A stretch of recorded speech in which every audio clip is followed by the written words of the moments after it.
শুনানিতে সঞ্জয় কুমার বেশ গুরুত্বপূর্ণ বিষয় ধরেন। তিনি বারবার একই বিষয়ে প্রশ্ন প্রকাশ করেন। তার পূর্ববর্তী আদেশে এই বিষয়গুলি অন্তর্ভুক্ত করা হয়েছিল।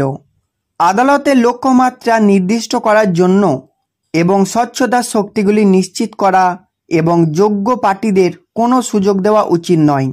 পুলিশ কর্তার করে যে অপরিবর্তিত রায় পরীক্ষায় বসতে পারবে।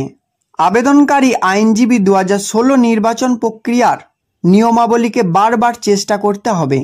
তবে মনে মনে সঞ্জয় কুমার ঘোষণা দেন যে আদালতের নিয়মে কোনো হস্তক্ষেপ করেনি বা তার উপর কোনো রায় দেয়নি।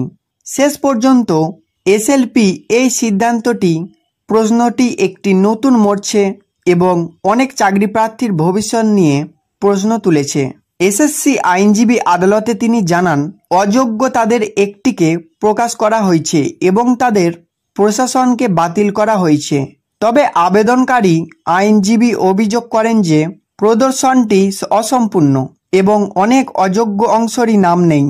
এছাড়াও তথ্যের অভাব রয়েছে বলে অভিযোগ করা হচ্ছে।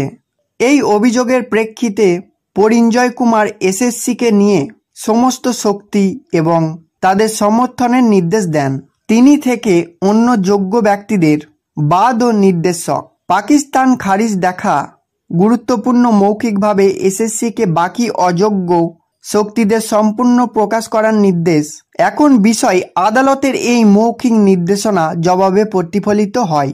যদি এই তালিকা প্রকাশ করা হয় তবে এসএসসি পদ্ধতিতে একটি বড় আসতে পারে এবং অনেক ক্ষমতা তাদের অধিকার ফিরে পেতে পারেন। এই পরিস্থিতির সামনের আবহাওয়া এসএসসির জন্য একটি বড় সংখ্যা হবে, কারণ তাদের স্বচ্ছ পরীক্ষা এবং নিরীক্ষতা পরীক্ষা করতে হবে।